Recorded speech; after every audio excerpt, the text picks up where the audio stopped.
Say Maponga wakes up tomorrow, he's the president of Zimbabwe. What are the five key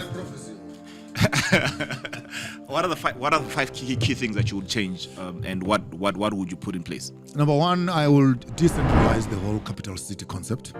I'll move the Department of Tourism to Victoria Falls, Department of Agriculture, maybe to Mtare, Department of Mining, maybe in Kwekwe, Department of Culture, Mashingo, Department of Finance, Bulawayo.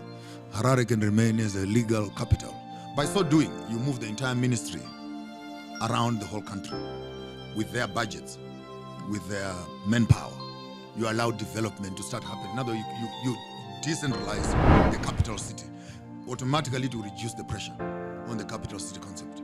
This city was built to be habited by not more than 140,000 whites, with about 60, 70, 200,000 blacks. Right now, we're sitting on 2, 3, 4 million. The infrastructure can't take that. I heard Morton Jeff was built for 500,000 people. There you go. Now we're 2 million. Our roads, people are complaining, and me too. Yeah, we need roads. Yeah. No newspaper, no more WhatsApp, no more Twitter. Hey, our hospitals, what? Meanwhile, we just lack the ability to think. What is the problem? It's a 14-seater taxi, and you are fitting in 150 people in that taxi. So our infrastructure and our development, the small housing projects that are happening around the cities of Harare right now, are not speaking to power, to water, to roads, to infrastructure, to hospitals. So that after all this development that you are seeing, these beautiful buildings that are coming, the question is, are they talking in terms of increasing on the grid? So the first thing I'll do is to decentralize the whole concept of capital city and allow system development. Number two, I will immediately abolish the prison and throw it away. I would rather deal with people serving sentences in their own villages. Because if you kill a person, I cannot put you in jail. I will need you to start working for the rest of your life to look after the family of the husband that you have killed. So for me, that's rehabilitation. Can I just follow up just there, Ndambu? I want to pick your brain on something. What's your take on South Africa does not have a death sentence, but Zimbabwe has a death sentence. What's your take on the death sentence? It's life for life. What's the problem? If you kill a person, what makes your life more important than the one that you have removed? So maybe that's a conversation for another day. But number three, so we would have to get rid of the whole prisons, and the judiciary system needs to speak to cultural values, where Mosha Inoriku, and it's not only Muno or Kometa Mosha, but the entire family. So by rehabilitating the family, then we can name this country Zimbabwe. We build homes first on solid rock, then we can build a country together. So there's a strong bias towards proper cultural orientation to allow members of every community to be accountable to each other. Before we can have a country, we need families that are solid. Number three, I would immediately throw away the paper money into the dustbin. I would convert all that into gold coins or into gold, and then give people plastic papers to go and swipe around and do their buying. Then it's value for value. You don't have to come to my house and I give you my cow and you give me papers. That's theft. Even if it's $1,000, but it's theft. Ask me why. I'm listening. Because at the end of the year, my cow has given you another cow. Or 2 or 3. But the paper money that you've given me is depreciated. So we need to exchange value For value. for value. So barter system for me becomes a mode of operation. Except for other transactions, of course, that are commercial. But I will have to put my foot in and restore that value and dignity. Number 4, I will make sure that all the citizens in the country, at the land of Zimbabwe, it is valuated to know of the 82 minerals that we have in Zimbabwe, how much quantities of those minerals do we have in each section, from gold to aluminium to the end of the tunnel to uranium and copper and etc. And I want the value there. How much? What the quantity? And what is the value of these minerals? Number 2, I want to come around and see our forest treasures, and I want the value of that. 3, I want our water reserves that run through this land. What is the value of that water? I want the figure over there.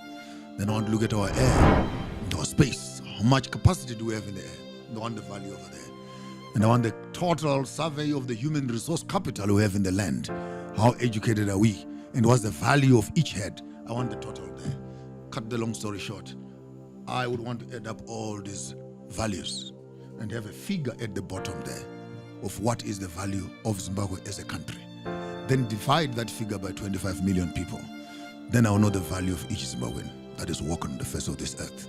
Having said that, every piece of land is valued at that value. As such, anyone with a piece of land anywhere can walk up to the bank and get the value of their land. That's the development for me. So right now we have only city land that you can go to the bank with, which is sitting on top of a sewage pipe. Yet his house is sitting on a gold mine. And that land is worth nothing. But it's worth something. So you begin to see what you call this capital concept again of banking, where we can notice that it's a European colonial mindset, where only those that are living within electricity, etc., have value for land and a few farmers. But the rest of the country is actually unbankable, uninsurable, and unprofitable. So for me, number 4 will be the value of land and the people of the country. Value of land. Number 5, huh? Yeah. 5, I will transform our educational institutions. Totally. Close the departments and allow each department to become creative and create products, new products. Engineers must start creating real stuff in their departments. Students must go there to come up not only with books, but come up with products. Studying must be to solve problems. So I would walk up to the university and say, okay, here is a problem, honorable department. With all the skills and the books that you have. Look at Bulawayo. Look at Bulawayo. Crying for water for as long as I remember. The technical universities are there, departments are there, and the whole university, you cannot solve. Including professors. Who lecture on mining, on engineering, and what? And those ideas for me are just useless ideas, because unless you can convert them into practical transformation, it's worth nothing. So yes, I will do that. And number 6 rather, which is better and comfortable, I would give the white Jesus a holiday.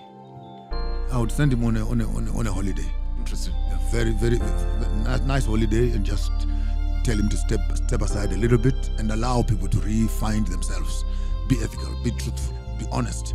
And that already speaks to the transformation and ownership of time. We need to change the way we celebrate ourselves around our own culture. And having said that, what is the last thing I'll do?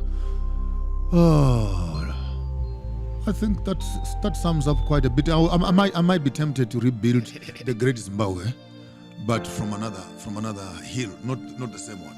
Just relive that old memory in the present. Yeah.